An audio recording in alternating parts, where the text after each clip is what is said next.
and welcome to Dear Hank and John. Doors up for to think of it, Dear John and Hank. It's a comedy podcast where two brothers answer all your questions, give you dubious advice, and bring you the week's news from both Mars and AFC Wimbledon. John, what is the elephant in the room? Oh, Hank, I think we both know what the elephant in the room is this week. Yeah. It's a no-brainer elephant. Absolutely. 3, 2, 1. The Michael insignificance Cohen. of everything we do. I mean, they're related. How many times do I have to make Michael Cohen the elephant in the room until I get to feel that magical moment when you also say Michael Cohen and we can finally have a Michael Cohen focused podcast segment, which I've been begging you for months. Hank, all of the most famous podcasters, the way that they get huge is by talking about Michael Cohen. I'm sorry, what is the insignificance of everything that we do? Just in general, like the sun is such a very small thing, and it's so very big, and the space between the stars is immense, and the space between the galaxies is even more immense than that. Hey, we only matter to each other, John, and I guess that's kind of beautiful and okay. And also, we matter to each other so tremendously much, right? We all have the capacity to bring each other solace and joy and fear and terror and horror. We matter to each other so much. We matter to other life on Earth so much. We matter a little bit to the moon. We might even eventually matter some to Mars. So That's true. I think that our mattering is expanding, which is great, but I think the core of our mattering is always going to be in how we treat each other and how we take care of each other. And speaking of taking care of people who have taken care of you, it looks like Michael Cohen, the quasi-attorney of the President of the United States, who is under investigation for a wide variety of crimes, might be flipping. Yeah, I mean, I feel like the moment, if I'm Michael Cohen, the moment President Donald Trump gets elected president, I'm like, this isn't going to turn out great for me, is it? I bet that, yes, I would think that would be my first thought. I would think I am going to be in the spotlight, and I feel that if light is shown in this area of my life, there's going to be some uncomfortabilities. Right, like maybe, how many people do you think said to Donald Trump, like, maybe your life is not one that needs an excessive amount of scrutiny. Like, this might not be something that should be like all the light shown in all the different little crevices. Probably the most dangerous thing you could do for the way that you have lived thus far is to sign up to be the most looked at person in the world. And to be fair, I think one of the arguments that Trump supporters will make is that Trump had very little to gain from the presidency, and in fact, in many ways, a lot to lose. And so that would be an argument that Trump's presidency really is born of a desire to serve, of a belief that, he could bring positive change to the country, and even though it would negatively affect him personally, it would be worth that sacrifice for the larger good of the country. And that is an argument. It doesn't jibe with other things that I see completely in the way that he's run his administration, but I am definitely open to that argument. I just think that this is a big news story. I think it's an important news story. I think because it's salacious and it has the feel of gossip at times, it doesn't get treated like an important news story. I've been listening to Slow Burn, the podcast about Watergate that tries to recreate the experience of Watergate as it unfolded. And something similar was happening during Watergate, where there was a lot of like, oh, this is, salacious stuff about dirty tricks and with all of these over-the-top personalities. And it only unfolded slowly that people started to think like, oh, and also this is quite a serious thing. Yeah, right. And and I think that like both from the perspective of like how it's being treated in the news media, but also how it gets treated in our own heads. We're like, well, this is about like, a sex scandal, and that's not like. Are we still having sex scandals? Is that something that's still that important in this day and age, but it's not. It's not a sex scandal. And I think that like we sort of like half treat it like a sex scandal, and then you can be written off because of that, but it's not. Right. It's part of a lot of different wrongdoings. Well, we'll see. We don't know yet. There's a lot we don't know, and I don't want to get ahead of the facts. But did we do the thing that you wanted to do?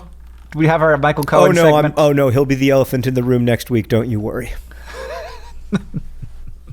I just whenever we figure out what the elephant in the room is, I always just go to Twitter and look at what the top trending hashtag is. And John, this week it's Michael Cohen. It actually was. I should have gone with you.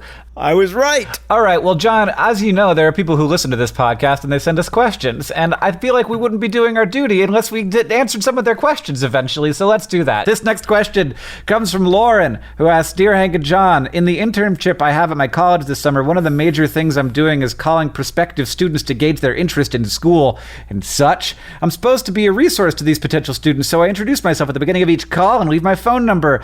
Sometimes, though, I have to call someone who has my same first name. It just feels very weird to leave a voicemail saying, Hi, Lauren, this is Lauren. What should I do? Should I lie? Change my name? When it's raining, it's Lauren.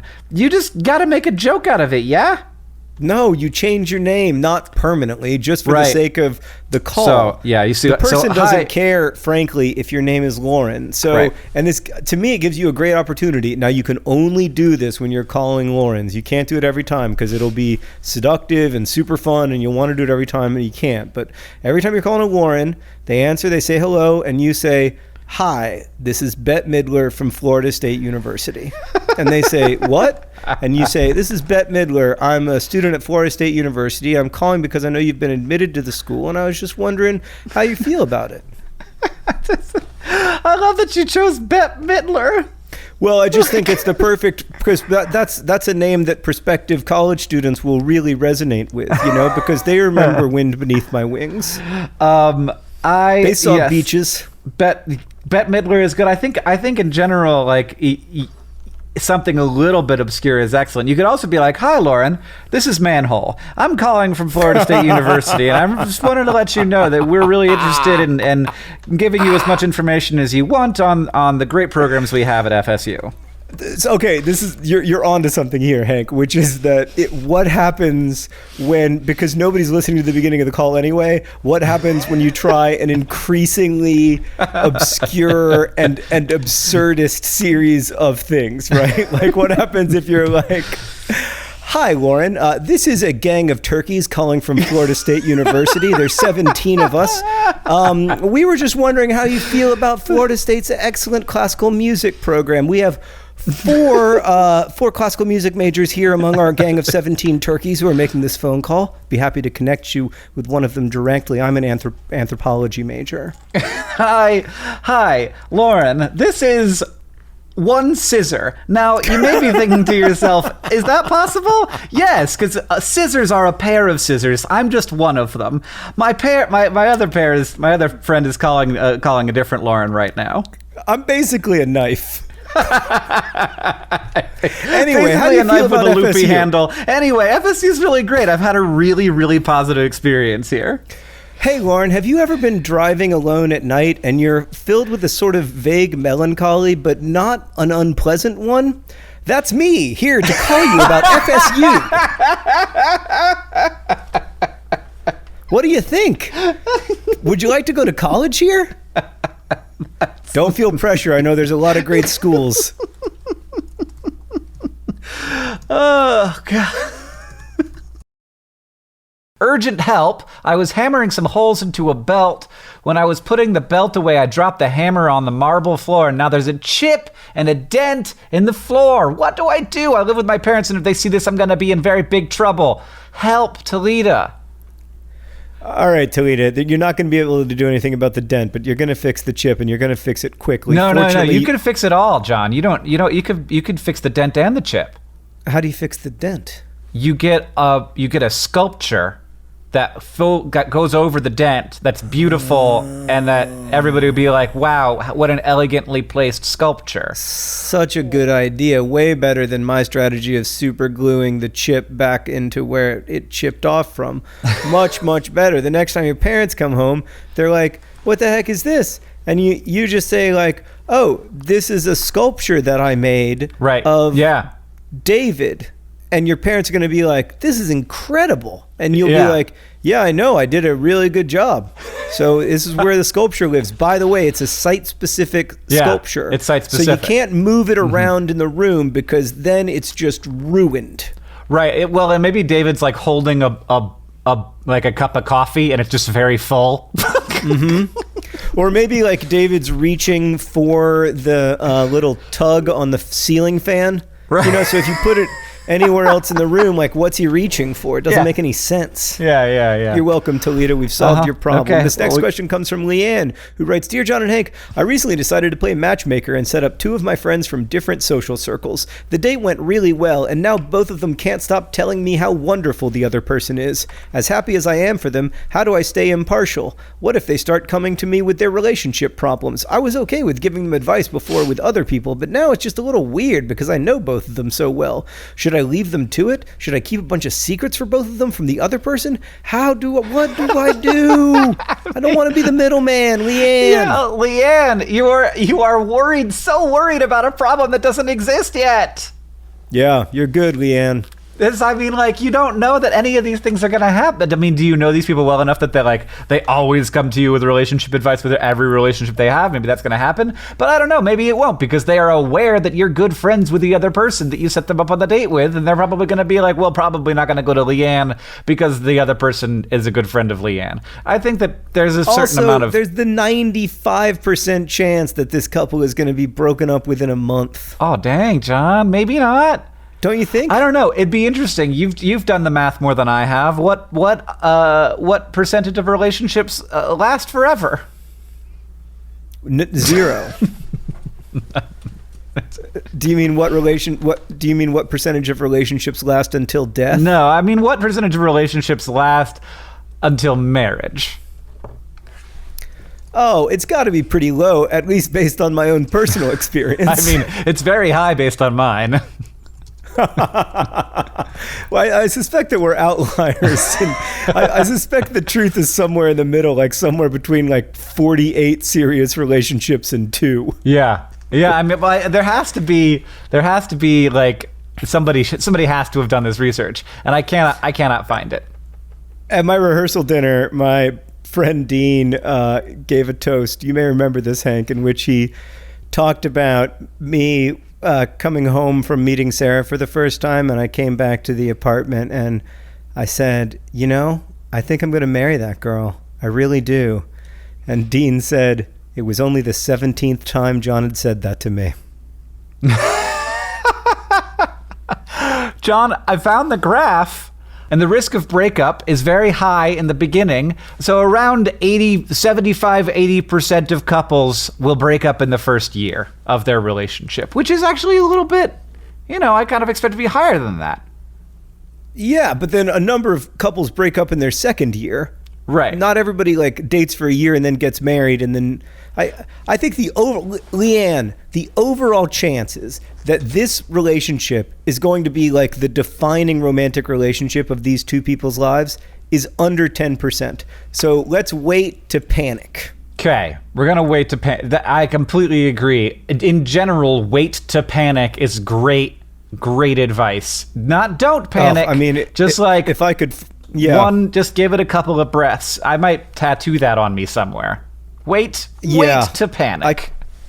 I could really stand to have wait to panic on the inside of my wrist. The other thing that I'd like to have tattooed somewhere, like maybe under my eyelids so that I could see it every time I closed my eyes, would be, this is temporary. Which is also, in all the best ways and all the worst ways, constantly true. Yeah, it's good to recognize both because of the good and the bad. Hank, I feel like we're going a little dark. Can we liven things up with maybe like some Grease 2 or Alvin and the Chipmunks? What do you got for me? Well, this question's from Alexis, who asks, Dear Hank and John, nobody in my family eats the first and last pieces of bread. The heel, as they were called in our family. I don't know if everybody else calls us that. I feel bad just throwing those out. So you don't have any suggestions for what I could do? Thanks a lot. I don't have a car, but if I did, it would be Alexis. You eat them. No. Yeah, you make a sandwich out of them and be like, I'm having a sandwich. And basically, because it's made out of the heel, it's sort of like calorie neutral because you're doing a social good. Yeah. If only that were true. No, you do not eat the heel pieces of a No. And I just really put peanut butter on one of them and put them together, nothing else. And it's just like, it's a nice little snack. You don't like it? What's wrong with this? Is there something that I'm missing? Like, is there a danger?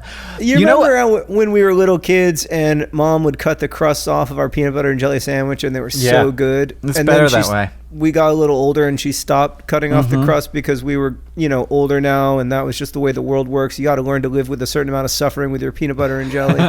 Yeah. What you're proposing, Hank, is you're proposing eating a crust sandwich.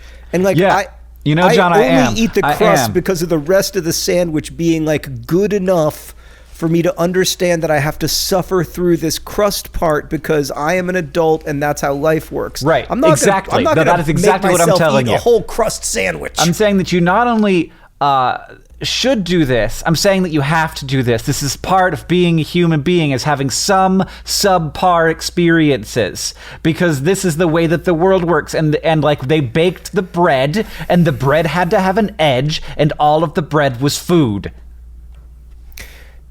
Hank. Yes. You know how I feel about this, John, ultimately, is that I don't actually care at all. And I went real hard on something that I have like, I'm maybe like a 1 out of 10 in terms of the strength of my opinion. Well, I would also argue that the strength of your overall argument is pretty low. No, I think that's why my opinion is also low, because it was not a good argument. But I don't mind eating a heel sandwich. I do remember in the past, I would actually go like 2 or 3 slices in to get like the best bread, not eat the heel. I wouldn't eat like the second or third slice. I still do that. I give the second and third slices to my children. They don't know the difference. You know what I like about Oren's sandwiches? So when we make Oren a sandwich now, we cut it up into little bits so it's easier for him to grab and eat. And then you get some pieces that are crusty, but then the middle ones are like they're basically like tiny sandwiches with no crust. And it's very, very hard for me not to eat 1 or 2 of those when he's having a sandwich. Have you ever had an Uncrustable? I've heard about them. Oh my God. I people in the office eat them. Oh my God. Uncrustables. They're just magic. Just when you thought processed food couldn't become any more perfect, along comes the Uncrustable, a peanut butter and jelly sandwich with no crust in a circular shape that, if pressed, you can eat all in one bite. I just Googled Uncrustable. It looks like a pie. Is it not a pie? It's a delicious peanut butter and jelly pie. This next question comes from Christopher, who writes, "Dear Hank, but mainly John." It's my kind of question, Christopher. "I've been invited to a World Cup soccer pool by a coworker. On a related note, I just learned that there's a World Cup this year. I don't know anything about soccer, but I want to make work friends and such, and I'm also quite competitive, and I think it's important that I win this pool. So what strategy should I use? Or better yet, can you just tell me who's going to win? Soccer pool loafer, Christopher." Christopher, I am happy to help. Christopher, you're in a pretty simple situation. You would not have been invited into this World Cup pool if they did not think that you were dead money. That is a person who will definitely lose. So the worst that can happen is exactly what everyone else expects is going to happen. If you can bet on Brazil, do. If you can bet on Germany or France or Spain, do. Everyone else is a long shot, but some long shots are longer than others. Saudi Arabia, for instance, is not going to win the World Cup, nor is Australia. My best dark horse pick, Uruguay. There you go. That's all I got. Good. Well done, John. I just found a YouTube video. I'm sorry. It's something about soccer makes me immediately open a new tab. I apologize, and I do believe in and I think I may even make my whole video this week about how much I believe in the goodness of the World Cup. But I found a video from a creator who said, if you eat Uncrustables, you need to watch this. And the first comment on it is, "Get bent, you killjoy."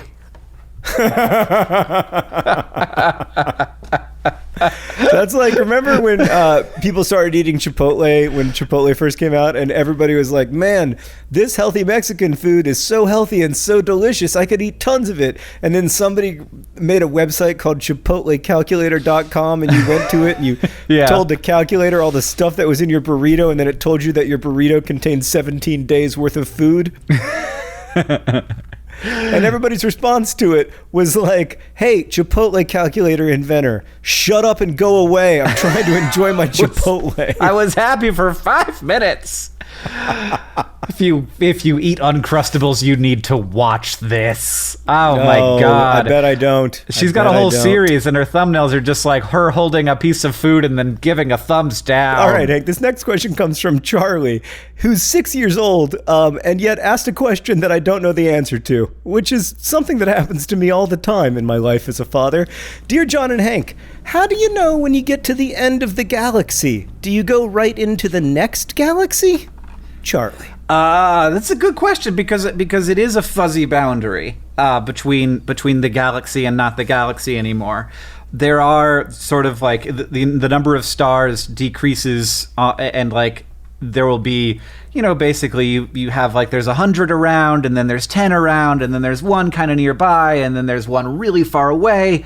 But there's a definite distinction between galaxies, and the way that I can best illustrate this is that if you go like half the distance between two galaxies, there won't be any stars in the sky. So if you were just on a planet in between two galaxies, the sky would just be dark. You wouldn't even know that there are stars. You would see probably some smudges that would be other galaxies, or that would be galaxies. So there wouldn't be other galaxies because you're not in a galaxy. God, the universe is so big. Yeah, that's a really sort of messed up, weird. So yeah. So the short answer is like there is no sign that says like you're now exiting the Milky Way galaxy, but there's a tremendous amount of space between most galaxies. Yeah.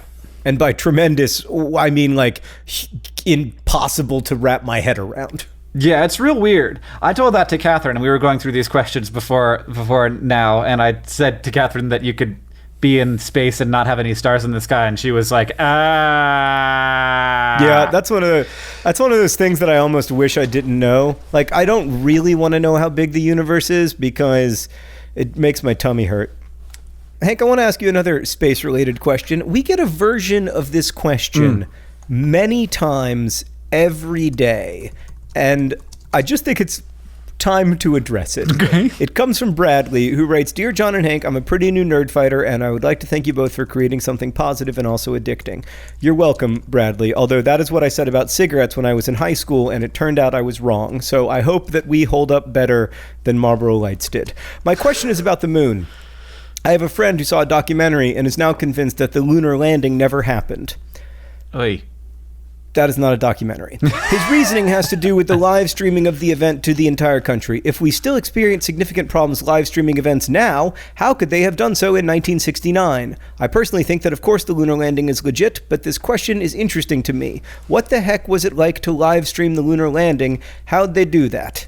So the question we get is different versions of I/my friend/my brother/my cousin believe that the Earth is flat, or believe that the lunar landing was faked, or those are the two big ones. These sort of conspiracy theories that have taken over a certain subset of online experience, mostly this subset of online experience where in response to being told you have to do your own research, you have to become your own expert, people try to become their own experts and along the way conclude that the Earth is flat or that the moon landing never happened.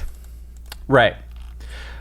And I mean, I think that the flat Earth is such an interesting example of this because as soon as stuff gets called into question, you're like, well, I'll look into that, and then you can I think flat Earth is a good example of it because you can see obviously this isn't one that is easy to get sucked into, but you can see all of the ways in which people justify it, and that allows you to see it through your own lens. What are the things that I might be really susceptible to? And so, like, how did they technically live stream? It wasn't, of course, precisely live. How did they do that? It's complicated, and NASA worked really hard to make that be a thing, and you can read articles about it. There's one called "How NASA Broadcast Neil Armstrong Live from the Moon" on from Popular Science, and it's very interesting, and it's complicated, too complicated to talk about on this podcast.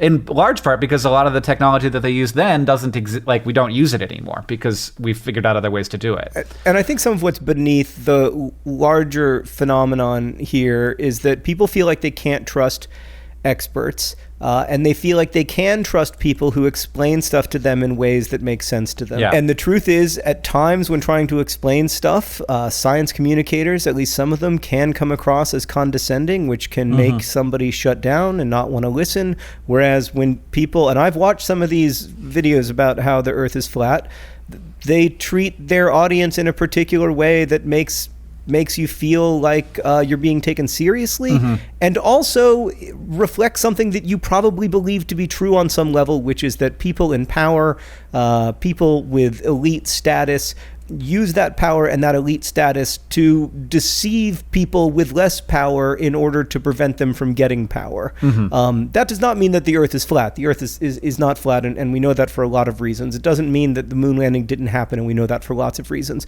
What I do when I'm thinking about whether I believe in a conspiracy theory is I ask myself two questions. The first question I ask is, would this conspiracy theory being true reaffirm my worldview? Because if so, that may be a big part of why I believe it's true. And two, how many people would have to be lying to me at the same time for this conspiracy theory to be true? And in the case of both the moon landing and the Earth being flat, we're not talking about dozens of people. We're talking about tens of thousands, if not hundreds of thousands of people. It's really interesting to me, Hank, because something really similar happened in the early 1970s, right around Watergate, with a huge rise of conspiracy theories, and conspiracy theories being taken much more seriously, books of conspiracy theories being published by mainstream publishers, which had never happened before, etc.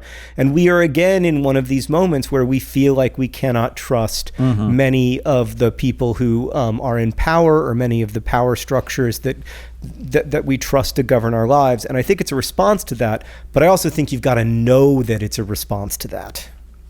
Yeah, I think that's absolutely true. And it's as a science communicator, it's frustrating, and part of it is like, I don't want to engage with it because I think giving it any air at all only sort of like makes people be like, well, I'm going to check for myself. And then, as you say, like, a lot of times what you hear is like what the experts are saying doesn't make a lot of sense to me.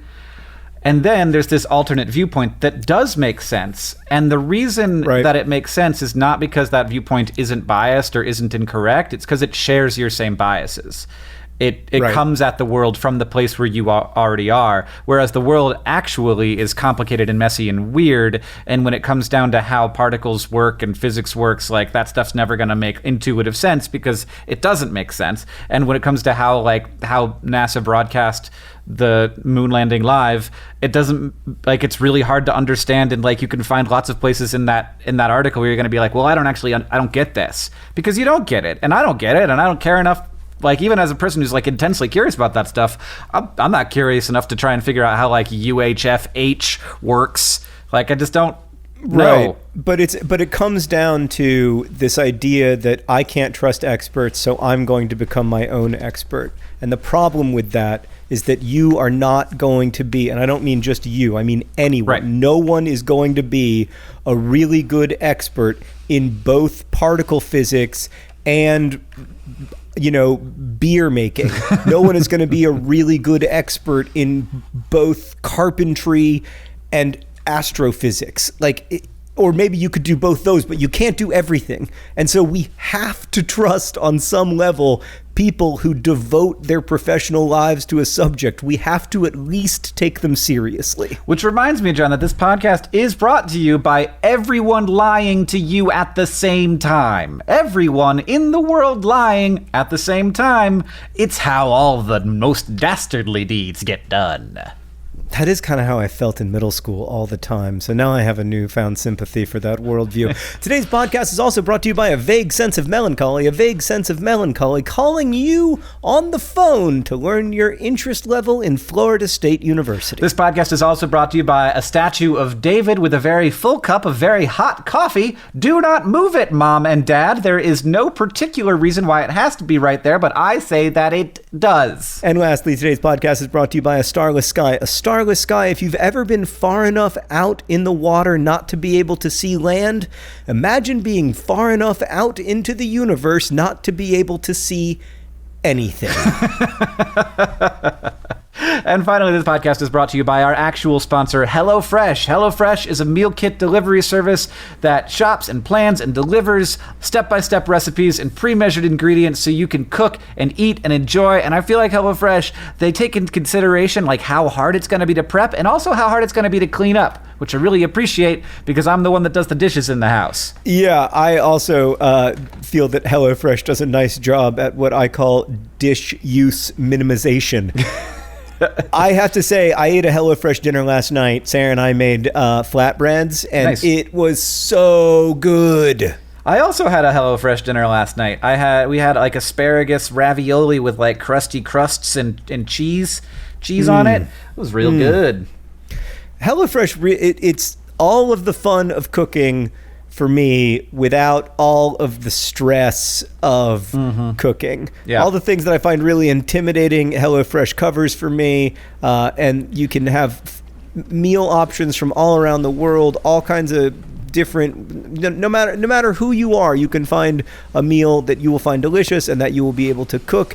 And if nothing else, it has made me feel so much more confident in the kitchen, which is so important. Like, a lot of cooking is confidence. It's, having that base level of knowledge where you can get stuff done. And I just love it. It is a chance for Sarah and I to be in the kitchen, making food, an hour an evening, talking, going over our day, without all of the usual stress of meal planning. So you should check out HelloFresh. And I think that you get a discount, right, Hank? You do. You get $30 off your first week of HelloFresh if you go to HelloFresh.com/DearHank. You could also use HelloFresh.com/DearJohn, and you got to enter the promo code DearHank or DearJohn. They'll both work, but HelloFresh.com/DearJohn is your ideal HelloFresh location. And I've been using HelloFresh for, before they were a sponsor on the podcast, and for probably more than a year now. And I have we've never made something bad. It's always turned out really good, and I'm happy to have this sort of time in our lives, like after we put the baby to bed, we make dinner together, and that's also a good time to hang out and have a home cooked meal. So I remember when my kids would go to bed before dinner. Yeah, it's real good. It's good now. That's nice. That's nice. That won't last forever. But if you go to there's HelloFresh, nice things about them getting older too. Like, now my kids, not only will they talk to me, but they've started to watch movies that I like. Yeah. I mean, at the moment, Oren doesn't watch any movies except for maybe a glimpse of the one that we're watching. But the content that he seems to prefer on YouTube is definitely not the content that I would choose to watch. Yeah, I mean, it's slow pace. And just lots of really big eyes. Honestly, I think if the whole iPad just turned into a pair of gigantic eyes, he would be like, yes, this is a good show. Anyway, for $30 off your first week at HelloFresh, go to HelloFresh.com/DearHank and enter the code DearHank on checkout. They get that discount. This next question comes from Courtney, who writes, Dear John and Hank, my brother is 3 years my senior, but he never learned how to drive. I, however, have been driving for almost a year now. Who should be able to sit shotgun when we're both in the car with our mom? I don't understand the relationship between the first part of the question and the second part of the question, but it goes on. I firmly maintain that I have usurped the primogenitor birthright to the front seat. What? Wow. By successfully owning and operating a vehicle first. He does not share this feeling. How did your brother convince you that there is a primogenitor birthright to the front seat? That is the most remarkable thing. And then next step, to think that you can usurp that through the acquisition of just one particular skill that you have arbitrarily selected. obviously the person who gets shotgun is the person who says shotgun first, and that needs to have been established early on, and you have maybe already lost that battle. No. It's not too late, Hank. You've given up on Courtney, and that's a mistake. So here's the deal. I think this person is not from the United States. I'm judging this on the fact that they know how to spell primogeniture, which is not an idea we have here in America. No. Really? Unfortunately. Otherwise, I would get all that sweet, sweet mom and dad money, and Hank would be left out in the cold. I don't even know. I don't know what it means either. It means like the first son gets all the money. Okay. Well, the good news is, John, that you're good. Yeah, I mean, I could be better. That is the folly of capitalism. You found it. I mean, I want to cut that, but I bet Nick's going to keep it in. All right. Point being, I assume that this person is from maybe England, and therefore they believe that certain rights are passed down from generation to generation to the oldest child or whatever. I don't understand why shotgun would be one of those rights, but I certainly don't understand why learning how to drive earlier would mean that you no longer get shotgun. Courtney, there is an existing foolproof strategy. I got so passionate I just dropped the phone and Hank can't hear me anymore. You did. I can't hear what's happening. Hank, I dropped the phone. Hold on. I'm coming back. So I was literally pounding my armchair, which resulted in me dropping the phone. There is an existing foolproof strategy for this, Courtney, which is that when you are walking to the car, from the moment you leave whatever building you are in, to the moment that you are outside in the same outside that you will be in until you reach the car, from that moment, it is possible at any point in that moment to call shotgun. And if you call shotgun, you get to sit in the passenger seat. It is that simple. Mm-hmm. Those are the rules of shotgun. Forget all of this birthright shotgun crap. You get shotgun by calling shotgun. That's right. This is not about, we have moved beyond the idea of absolute monarchy. This is about who is clever enough, fast enough, and willful enough to call shotgun first. But I want to be clear, you can't call shotgun like the moment you get out of the car. You can't call shotgun until you are in the same outdoor space that you will continually be in until you reach the car. Yes. That's the rule. So if you're first out the door and you yell shotgun and they're still inside, that counts. To me, that's an open question. Because that is part of it. It's part of having a get up and go attitude, being the first out the door, and your mom's gonna appreciate that too. Everybody's out to the car, and you're standing there by the door, and your brother's walking up, and you say shotgun before he steps on that first paving stone. You are the winner. All right, I buy it. Hank, before we get to the all-important news from Mars and AFC Wimbledon, I need to read this Project for Awesome message from Amanda to Ryan and Marshall. Amanda donated to the Project for Awesome to get us to read this message, and we will read it now. For my two favorite guys. Thank you, Amanda. Not John and Hank. Oh. Well, I'll keep reading anyway. Who just happen to be two awesome husbands and dads. I couldn't think of a better way to say how awesome you both are than from two of the coolest people I know. Thanks for being in my life and for being a great husband and son. Aww. Ryan and Marshall. So Ryan, Marshall, thank you for being a great husband and son. Amanda, thank you for donating to the Project for Awesome and for warming hearts everywhere. Yes. All right, John, we got some corrections and responses. We got Savannah, who is a vocalist on one of the world's largest cruise ships, and just wanted to let us know that there are people who listen to the pod from a boat, though oftentimes they have to download the pod beforehand because Wi-Fi on the boat is not super great. Also, Daniel, who's an engineer at the NASA Jet Propulsion Laboratory working on the Mars helicopter. He was ecstatic. Daniel, you have Hank's dream job. You certainly have my attention. This is very exciting. I was ecstatic to hear Hank discuss our project in the recent podcast episode. I do have a very small correction, and I got very nervous when I read that. but it's okay. Regarding a statement that Hank made, there will be no way to test precisely how good at its job it will be until it is there, because it won't be able to fly on a place that is exactly like Mars until it gets there.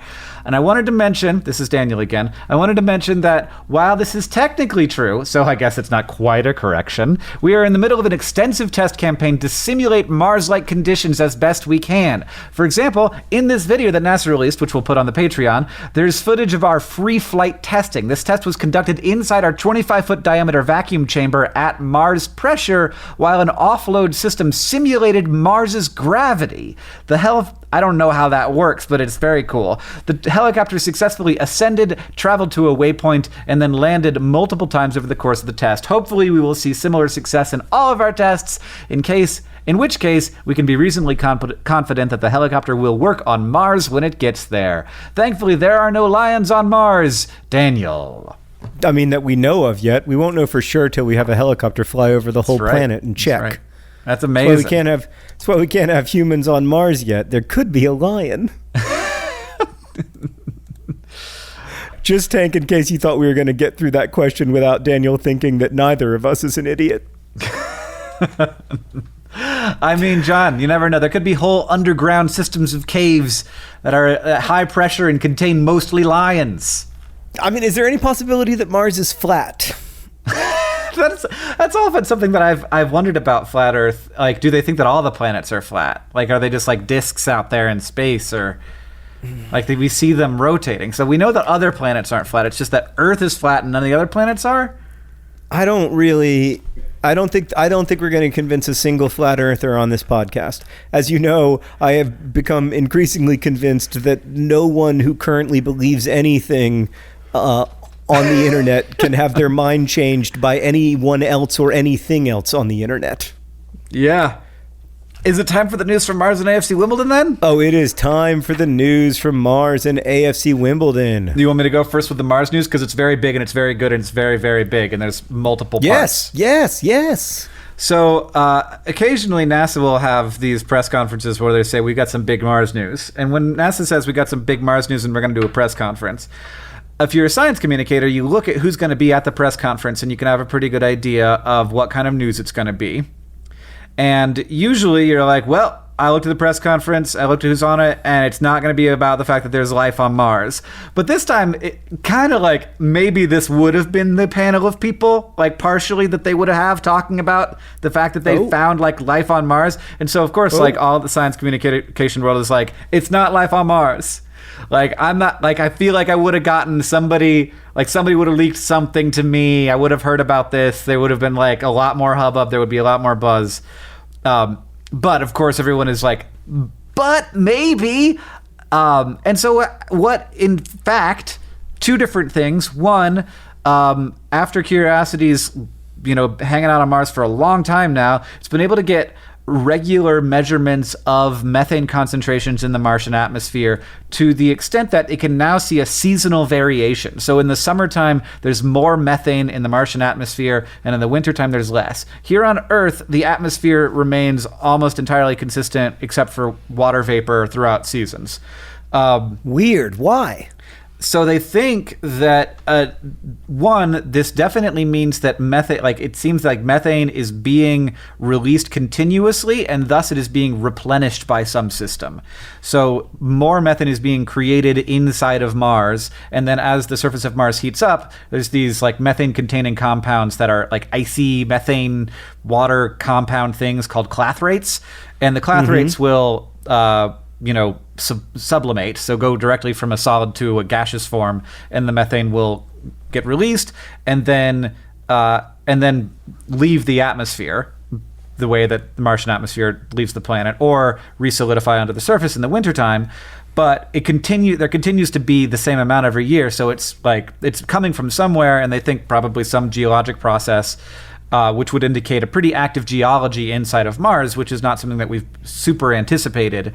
And the other potential source of the methane could be microorganisms. That is not something that they're talking about actively or seriously, but that is how methane gets produced on Earth, is almost entirely by microorganisms, though it is also produced by some geologic processes, I think. And And then there's the other piece of the news, which is like very like also life related, that they in mudstone, which is a sedimentary rock that gets left behind after, you know, like from silt on the bottom of a lake. So they crushed up some mudstone, basically heated it up a bunch, and found a lot of different organic compounds, meaning compounds that contain carbon. And all of life on Earth is carbon based, which is why we call carbon atoms organic compounds. And what they can't tell is precisely what compound these compounds were originally, because Curiosity cannot dig very deep into a rock. It can only go like a few millimeters or centimeters. And all of those compounds over the last 3 billion years since they were first trapped in that mudstone would have deteriorated because of like being hit by solar radiation. So there's no way to tell what those compounds were originally, but they are definitely like, you know, chains of carbon compounds, which can again be created by biological or non-biological systems. Like comets have amino acids on them, not because there's life there, but because, you know, lots of different processes with water and sunlight can create amino acids. So what does it mean? It means that like Curiosity is making strides toward better understanding the chemistry and geology of Mars, and also that like it is very Earth-like, and back 3.5 billion years ago, it would have been a place that looks pretty habitable, pretty, you know, friendly to life as we know it. So this is something I've been wondering a lot about lately, Hank. Is there really a bright line between alive and not alive when it comes to organic compounds? Because it seems to me that there are some fuzzinesses, at least in life on Earth. Yeah, there are definitely fuzzinesses in terms of what life is, chemical life. You know, like viruses, people will say aren't alive, but they are capable of replicating themselves. They are capable of moving around. Right. Not really moving around, but like sort of getting to the place where they want to be. And so like, yes, there's a little bit of complexity there. Really, the idea is that the sort of thought in the sort of space between chemistry and biology world is that if you have a self-replicating chemical system, it will move itself toward complexity in a way that like in sort of an inevitable fashion that will make it clear that whatever that is, it is life. And so the idea is that on like a planetary like science level, on a planetary biology level, that you're going to like, if there's anything like life, there will be something that is obviously life. Now, whether we're able to sort of like understand it as life because all the tests that we currently use to determine whether there's like a living system happening are really based on the chemistry of our life, that's up in the air.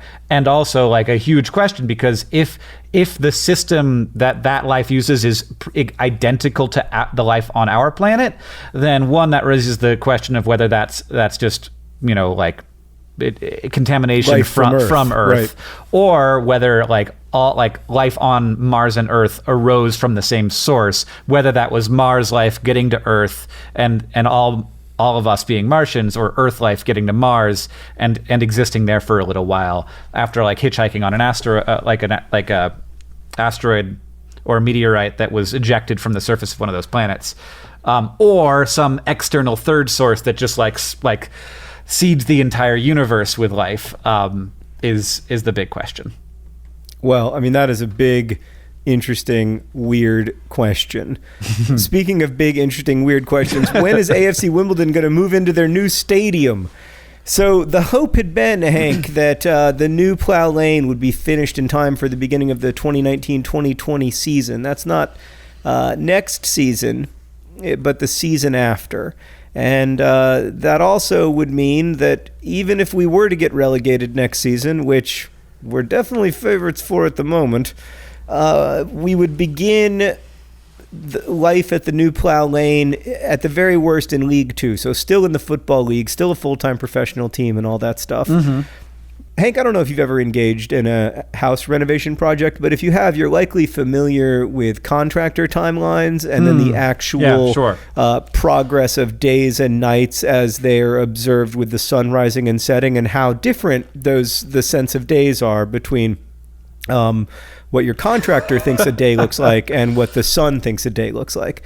That appears to not only be a problem for residential home renovations in Indianapolis, but also a problem for AFC Wimbledon. It looks like the demolition of the Greyhound stadium where Plough Lane will be built is going slower than expected, and now it looks like at the earliest AFC Wimbledon will not be moving into the new Plough Lane until midway through that 2019-2020 season, at least according to an article in the Evening Standard. So we'll see, but the race for life on Mars versus the race to get to the new Plough Lane, it's back on. Well, as long as we get humans there by 2028, in both places, I'm good. Okay, all right, Hank. What was your phrase of the week? I completely forgot about phrases of the week. I mean, you even wrote phrase of the week in the document. Did I? No, somebody else did that. I didn't do that. What was my phrase of the week? I do not know, John. I am bad at the game. I apologize to everyone. Well, I don't even think we would still be playing the game if it weren't for all of these lovely Project for Awesome donors who donated phrases of the week. This week's was donated by Otto, and my phrase of the week was a gang of turkeys. God dang it. That was the thing I was trying to think of. I was like, what was between the scissor and the other thing? Oh, God, a gang of turkeys is beautiful, John. Thank you, Otto, and for that wonderful gang of turkeys, because it allowed us to have a really enjoyable moment together. So thanks, Otto. Hey, what did we learn today? Well, I also got to say that Kelly Naylor suggested my phrase of the week, which was Jell-O salad, which I feel like I could have perfectly, easily gotten into the podcast somewhere. Totally. Hey, Lauren, this is a Jell-O salad calling from Florida State University. That's great. That's hold perfect. On. Sorry if you heard that. I just got a bit of a jiggle. But yeah, no, I'm back. Hi, how are you today? All right, John, what did we learn today? Well, we learned that there are places in space where the sky ain't got no stars. We learned that you got invited into that World Cup pool because everyone expects you to lose. We learned that no matter what the situation is, if at all possible, wait to panic. And finally, we learned that John feeds his children the less desirable pieces of bread. Oh man, good thing they don't listen to the pod. Hank, thank you for podding with me. Thanks to everybody for listening. Again, you can go over to our Patreon at patreon.com/DearHankandJohn and see all kinds of special updates. You don't have to pay to get them, although if you want to pay, you're more than welcome to. We're about to go record our Patreon-only podcast, This Week in Ryans, which is just the 10 worst podcasting minutes of your week. But we appreciate everybody who donates there and listens to it, and also everybody who sends in questions. Thank you for all your wonderful questions. If you have questions for us, please email us. It's hankandjohn@gmail.com. This podcast is edited by Nicholas Jenkins. It's produced by Rosianna Halse-Rojas and Sheridan Gibson. Our head of community and communications is Victoria Bongiorno. The music that you're hearing now and at the beginning of the podcast is by the great Gunnarolla, and as they say in our hometown, don't forget to be awesome.